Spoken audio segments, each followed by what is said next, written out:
Coming up on State of Events, we bring you the latest news on the public impeachment hearings last week. The El Paso, Texas Walmart, where a tragic shooting took place only 3 months ago, is to reopen soon. And State of Events starts now.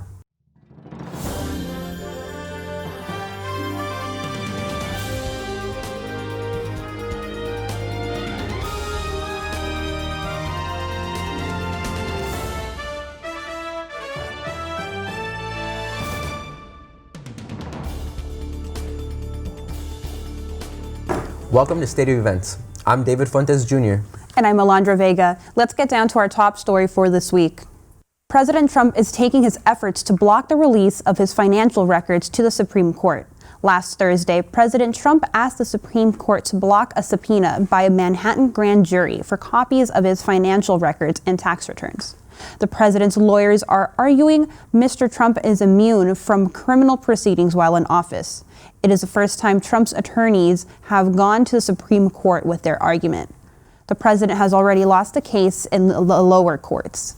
The justices are expected to meet behind closed doors in the coming weeks to discuss how to handle the petition. If the Supreme Court takes the case in this term, the justices could act on it by mid-January. Tragedy struck at a Southern California high school. A shooting at Saugus High School in Santa Clarita, California left 2 students dead, 15-year-old Grace Ann Mohlberger and 14-year-old Dominic Brown. According to authorities, at about 7:38 a.m., the gunman, a 16-year-old student at the high school, pulled a .45 caliber pistol out of his backpack and began firing randomly. The shooting only lasted seconds before the gunman turned the gun on himself. The shooter was taken to a local hospital where he later died. 3 students were injured in the shooting, but they are expected to recover. The shooting was the 368th mass shooting to occur in the United States this year. At the time of the shooting, the United States Senate was holding a vote on a bipartisan bill that would make universal background checks a requirement for gun purchases. The motion was eventually blocked by Republican Senator Cindy Hyde-Smith of Mississippi. It has been nearly 3 months since the shooting that left the city of El Paso, Texas, devastated. Jennifer Rios has the latest in the reopening of the Walmart in which the shooting took place and how the community is reacting to the memorial that is set to open in the coming months. A new beginning for the town of El Paso, Texas. We're here to support the community, and that's what we're here, what we plan to do. Run, Mija, run! Just a few months after a gunman opened fire at a Walmart in El Paso, leaving 22 dead and injuring others, the store has now reopened and are ready to welcome their customers. I feel it's important for us to open this store for our community. Our associates have worked real hard in trying to get this tragedy out of their mind. A new 30-foot tall memorial will soon be open honoring the victims of the shooting that will be located south of the store's parking lot. This will be replacing the original gathering place used to remember the fallen victims. It's a beautiful thing because now it's going to find a more permanent location where the elements and nature won't destroy the items left by families. So it's a good thing. Although some residents are not happy with the removal of the original memorial site, I think that it's somewhat unfortunate because that had a special meaning to it. It was only 3 months ago. Just even from being in town for 24 hours, you can still just feel in the city that the community has not recovered from it yet. Although the city is still recovering from the shooting, Walmart hopes the reopening will help their city heal. Through this process of rebuilding and getting the store put back together, you can see the laughters, the smiles, the applause between each other. Reporting in San Francisco, I'm Jennifer Rios for State of Events. Dozens of demonstrators rallied outside the state capitol in Sacramento, including DACA recipient Miriam, who spoke at the state capitol. As long as I could remember, I was taught to never disclose my status to anyone. I have felt fear more times than I have felt any other emotion. Being undocumented or coming from a mixed status family means waking up every single day with fear. Will I lose my parents? Will I lose my friends? Or will it be me today? The majority were college students chanting outside the West Steps in Sacramento, many with DACA status, but also others undocumented due to a moratorium on new applications since 2017. State Attorney General Xavier Becerra and University of California President Janet Napolitano listened to the oral arguments at the Supreme Court in D.C. Napolitano established the DACA program, while Homeland Security Secretary under President Obama. Venice has been hit with the worst flooding since in half a century this past week. While Venice has been known to flood in its lowest areas, this week's 85% of the city's streets and buildings were flooded. Since the late 1800s, the city has recorded these floods, with 3 of the 10 highest floodwaters being within the past week alone. Countless historical buildings, landmarks, and pieces of art have been damaged by the saltwater, including the famous St. Mark's Basilica. As sea levels continue to rise due to climate change, the city, known for its canals and waterways, may soon be consumed by them.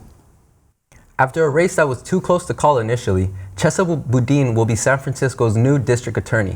However, he won't assume office until the beginning of next year. His opponent, interim district attorney Susie Loftus, offered to hand over the position immediately, but Boudin insisted on more time in order to prepare for the transition. As the underdog, Chesa Boudin's victory came to a surprise to many, but it's his upbringing that makes his victory harder to believe. His parents were members of a radical militant group known as the Weather Underground and were incarcerated for their roles. Boudin was just 14 months old at the time. Ever thought about checking out one of Adidas' factories? Well, now you might have to go further than you think. The company says they will be relocating their 2 speed factories, where technology is used to produce over 1 million sneakers each year. One of their factories is located in Germany and another in Atlanta, Georgia. Atlanta being the only one here in the United States. Both factories are set to be closed by April 2020. Adidas says it will move production to suppliers in Vietnam and another to China. The company says the big move is for organizational purposes and not for financial reasons. Next on State of Events, Texas courts have halted convicted murderer Ronnie Reed's execution that was scheduled for tomorrow. And then, a little good news, as 2 local girls inspire a movement through art in order to support the children detained at the border.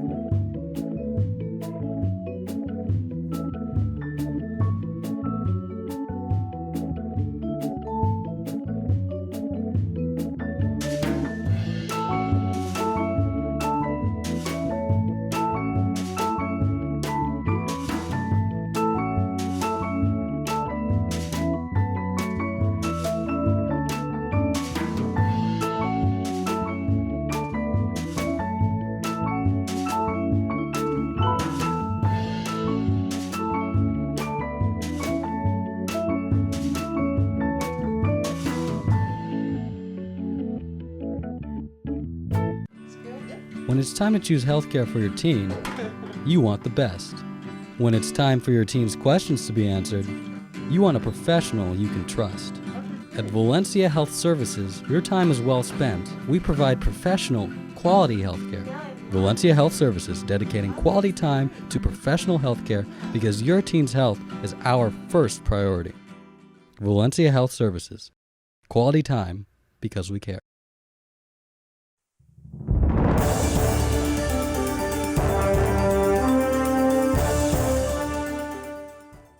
Welcome back to State of Events.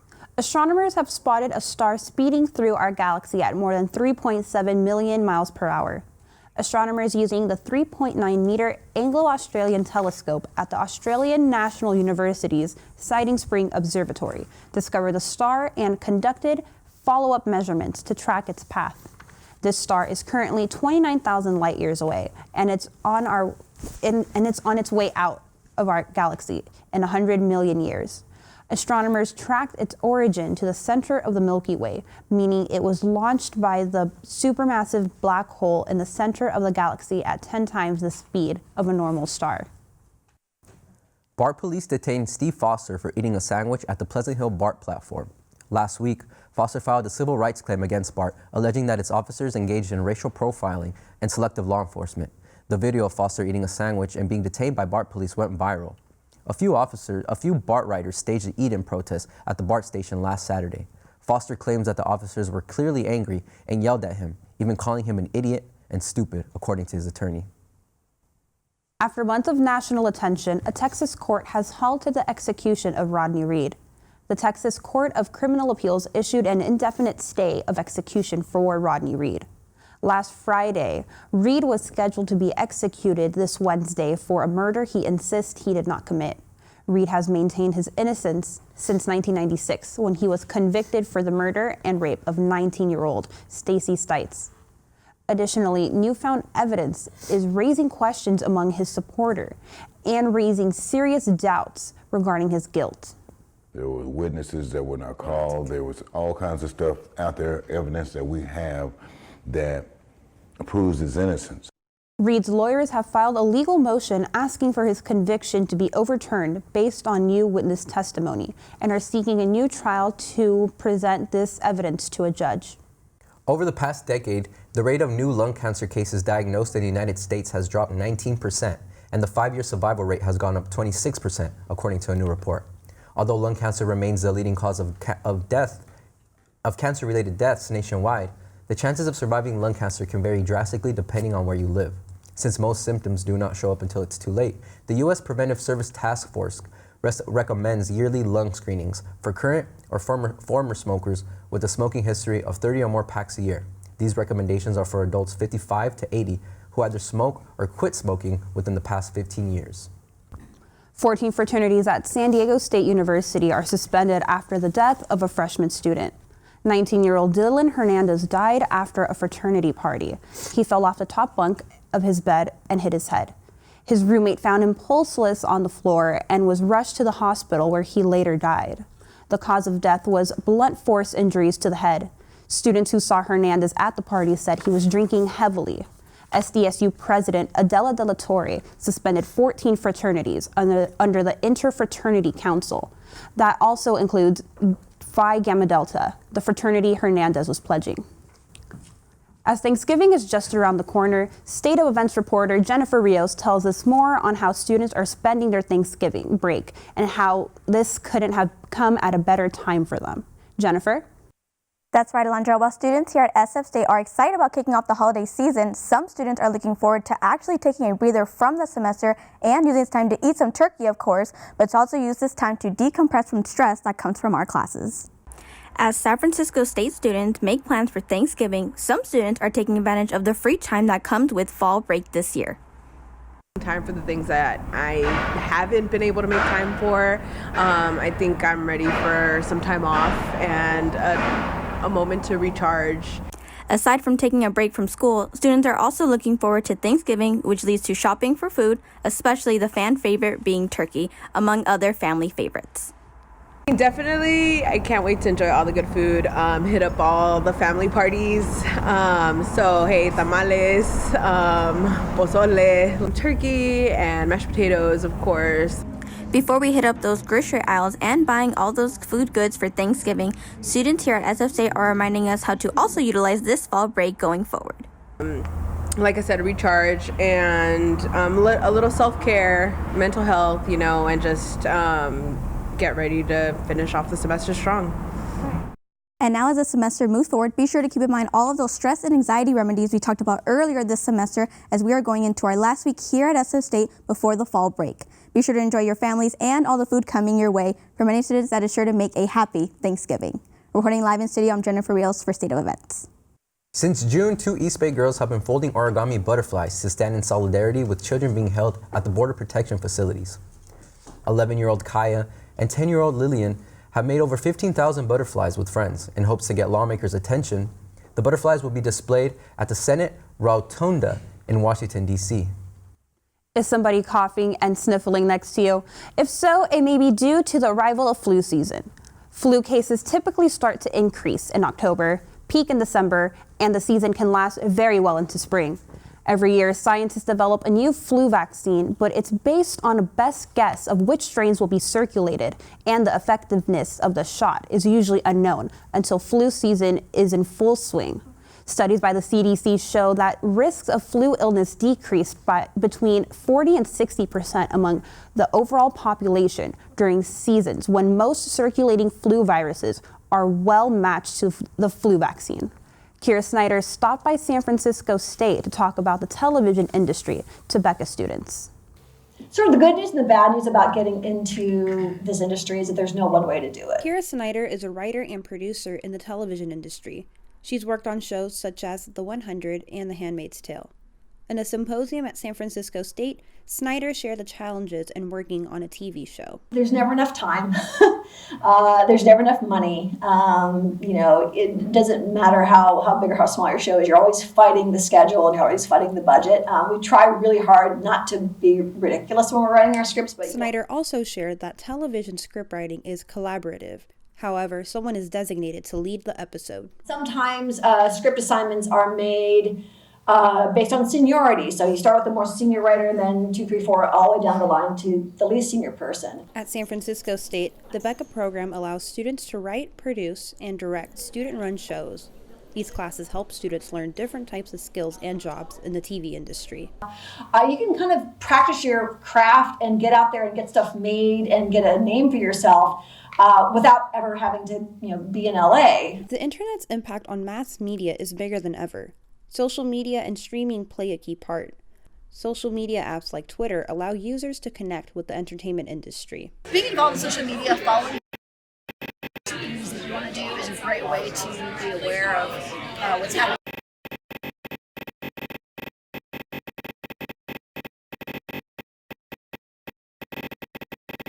Start a relationship just online. YouTubers can social media apps like connect with the. There isn't definitely one way to get into the industry, which is both kind of like really cool because it's like, oh cool, like I can go any route into the industry, but it's also kind of like, oh yikes. Next on State of Events, Taylor Swift takes to Twitter as she is restricted from singing some of her classics. And in sports, we inform you on what you need to know about the San Francisco Giants' new manager, Gabe Kapler.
Save water, please. Don't forget to turn off the lights. Hey, that goes in the compost bin.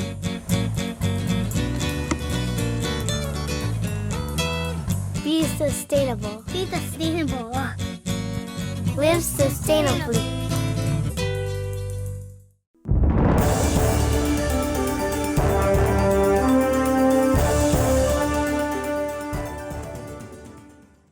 Welcome back to State of Events. Natasha Casino has the latest in entertainment news. Take it away, Natasha. Thanks, guys. It's been an interesting week in the entertainment world, and I have all the deets for you. So let's get right to it. Thanksgiving is right around the corner, and if you have a hard time getting your turkey just right, you're not the only one. In fact, so many people find it challenging that there's actually a hotline to call if you need help. Jennie-O Turkey Store can provide you with expert chef advice at 1-800-TURKEYS. According to Jennie-O Turkey Store, a wholly owned subsidiary of Hormel Foods, they can advise you on much more than just turkey. They are ready to answer any kind of holiday questions you might have. They believe they will get in upwards of 10,000 questions this month related to Thanksgiving turkeys. The one, the only, Harry Styles hosted Saturday Night Live this past weekend, and blessed fans with comedic skits, musical performances, and the premiere of a brand new song. Harry is no stranger to the SNL stage, but it was his very first time hosting. The ex-One Direction band member took part in plenty of hilarious skits and even took a jab at fellow band member Zayn Malik during his monologue. Harry Styles performed 2 songs from his new album, Lights Up, which came out last month, and Watermelon Sugar, which he premiered on the show. His new album, Fine Line, comes out December 13th. Kanye West appeared at Pastor Joel Osteen's megachurch in Houston on Sunday. The service started over an hour late as people stood in line for over 2 hours to get in. West sat down with Osteen for a 30-minute conversation and said, among other things, that he is, quote, the greatest artist God has ever created. He then performed several songs off his new album, Jesus is King. West has been touring churches since January and is scheduled to perform his opera titled Nebuchadnezzar at the Hollywood Bowl on November 24th. Taylor Swift had planned to perform a medley of hit songs from throughout her career at the American Music Awards this Sunday, but 2 people are standing in her way. The pop star says her talent manager Scooter Braun, who now owns the rights to her previous albums and chief executive of her former record label, Big Machine Records, are interfering with her performance and won't let her perform the songs that she wants. Taylor took to Twitter to explain her frustration with the situation, captioning the post, "Don't know what else to do," and saying the message being sent to me is very clear. Basically, be a good little girl and shut up or you'll be punished. On behalf of myself and the Swifties, we hope that everything works out, T-Swizzle. Alicia Keys will return as host for the 2020 Grammys. This is the second time that Alicia hosts the Grammys. Last year, she hosted and performed the award show. She became the first female host to host the Grammys in 14 years. Music's biggest night takes place at the Staples Center in Los Angeles on January 26th. Nominations for the 62 annual Grammy Awards will be revealed tomorrow through live stream on Grammys.com. And that's all I have for today's entertainment roundup. Back to you guys at the desk. So, Alondra, who do you think will be nominated for a Grammy? You know, I really think Billie Eilish might be nominated for Best New Artist. What do you think? Well, speaking of Best New Artist, I think Lil Nas X definitely has a chance. He had a massive year this year, so we'll see how that goes. Oh, definitely. 19 weeks on the chart. Wow. Yeah. All right, thanks, Natasha, for filling us in on what's going on in the entertainment world. In the sports corner, Graham Muckenfoots has some important news on San Francisco State sports and professional Bay Area sports. Take it away, Graham. Thanks, Alondra. The season ended for the men's soccer team last week as they fell to UC San Diego in the CCAA championships. On the bright side, 5 players were named All-Conference. Richard Leon, Jonathan Orozco, Seiya Otsuka, Peter Swinkles, and Casper Tinbeck received the award. Volleyball is headed to the CCAA championships this week. They will play against Cal State LA on Thursday. Cal State San Bernardino is the host of the tournament. Conference play begins in basketball this week. Both teams play at Cal State Dominguez Hills this Thursday. The Giants have hired Gabe Kapler as the successor to Hall of Fame manager Bruce Bochy. The decision has not been a popular one amongst Giants fans. However, Kapler posted a mediocre 161 and 163 record as the manager of the Phillies over the last 2 years. But the more prevalent issue is Kapler's handling of a sexual assault allegation that happened while he worked for the Dodgers in 2015. Kapler says he regrets the way he handled the situation in which a 17-year-old woman says she was sexually assaulted in the hotel room of 2 Dodgers minor leaguers. Kapler sought legal counsel for the situation but did not report it to the league.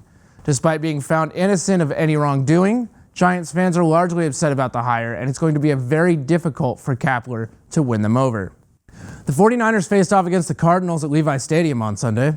The Cardinals scored the first 16 points, but second-year tight end Ross Dwelley caught a touchdown to put the Niners on the board in the second. Dwelley, who is starting for the injured George Kittle, then caught his second touchdown of the game and of the season in the third to give the Niners their first lead. The score went back and forth in the final quarter, but Jeff Wilson caught a touchdown with 31 seconds left to put the Niners on top. And on the ensuing possession for the Cardinals, Larry Fitzgerald attempted to lateral this pass from Kyler Murray, resulting in a fumble, which ended up allowing the Niners into the end zone for one final score as time expired. The 49ers are now 9-1 and atop the NFC. The Raiders hosted the only winless team in the NFL on Sunday. The Bengals came into this game as the 4th lowest scoring offense in the NFL, but they were the ones who struck first on a Joe Mixon touchdown run. The Raiders then scored 2 touchdowns in the second quarter, including quarterback Derek Carr's first rushing score of the season. Each team could only muster a field goal in the second half, giving the Raiders a 17-10 victory. Last week's Thursday night football game was fairly uneventful until the tail end of the game. With 8 seconds left in the game, Steelers quarterback Mason Rudolph was driven into the ground by defensive lineman Myles Garrett, who then removed Rudolph's helmet and subsequently hit him in the head with it. After that hit, Rudolph was thrown to the ground by defensive end Larry Ogunjobi. Center Marquise Pouncey then punched and kicked Garrett after guard David DeCastro threw him to the ground. Garrett has been suspended for at least the rest of the season. Ogunjobi has been suspended 1 game, and Pouncey has been suspended for 3. Colin Kaepernick held a public workout on Saturday in an attempt to rejoin the NFL. The NFL announced last Tuesday that it would hold a private workout for Kaepernick this last weekend. Kaepernick's representatives said that they were also notified on Tuesday morning and were denied the ability to move the workout to a Tuesday when workouts are traditionally held. Kaepernick moved the workout to a local high school after a disagreement with the league regarding media access. While representatives of 25 teams showed up to the original workout, only 8 made it to the rescheduled one. Kaepernick made a statement afterward saying, quote, "The ball's in their court. I'm ready to go," end quote. A big scandal occurred this past week in Canada involving a prominent hockey personality. Matthias Godinez has the latest. This is Don Cherry. He's part of one of the longest running sports programs in North American television. Hockey Night in Canada has appeared on Canadian television since 1952. And since 1986, he's hosted his very own segment called Coach's Corner. On the November 9th edition, Don Cherry said this. You people love you that come here, whatever it is, you love our way of life, you love our milk and honey. At least you could pay a couple of bucks for poppies or something like that. These guys pay for your way of life that you enjoy in Canada. These guys paid the biggest price. Many Canadians took offense to what Don Cherry said on Coach's Corner.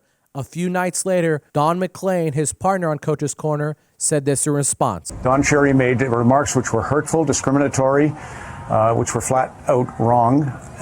We at Sportsnet have apologized. It certainly doesn't stand for what Sportsnet or Rogers represents. We know diversity is the strength of the country.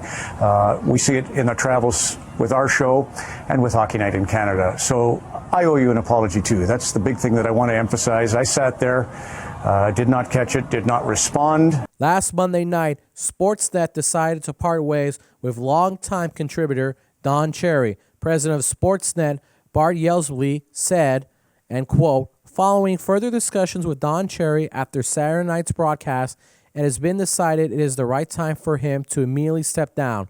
During the broadcast, he made divisive remarks that do not represent our values of what we stand for, end quote, responding on behalf of Sportsnet. Don Cherry had this response later on in the week on Canadian radio. Makes no sense at all. I say if you see what I said, I did not say immigrants. I did not say. What I said was everybody, and I meant everybody, whether Scotch, Irish, English, or anything. Everybody that comes to this country should honor our fallen dead. Many Canadians protesting in the streets of Toronto outside Rogers Centre who do not think that Don Cherry should have been fired for saying what he said on Coach's Corner. I think he meant the right thing. I think it came out a little bit wrong. He didn't say anything offensive. Right now we come to a time where people cannot say anything anymore. He has said nothing racially, nothing bad. He was a nice guy. I like him. That's it. Since the November 9th comments on Coach's Corner, Sportsnet did dismiss Don Cherry. And for a long-running segment, Don Cherry's Coach's Corner has appeared on Hockey Night in Canada since 1986. But his last comments on Coach's Corner may be that from November 9th. And for State of Events, I'm Matthias Godinez. We go now to my top play of the week. This one happened in Baltimore this last Sunday. Watch Mark Ingram take this pass from Lamar Jackson, duck under a would-be tackle, and break another one to get into the end zone for his second touchdown of the day. Well, that does it for me for the sports wrap-up. Volleyball is headed to the postseason on Thursday, and basketball starts this week. Should be a fun weekend. Back to you at the desk. That's all we have for this edition of State of Events. To stay up to date with all news around San Francisco State, follow us on Twitter at @state_of_events and check out our KSFS YouTube channel. For State of Events, I'm Melandra Vega. And I'm David Fuentes. Be safe out there, Bay Area. Stay cool, San Francisco, and go Gators.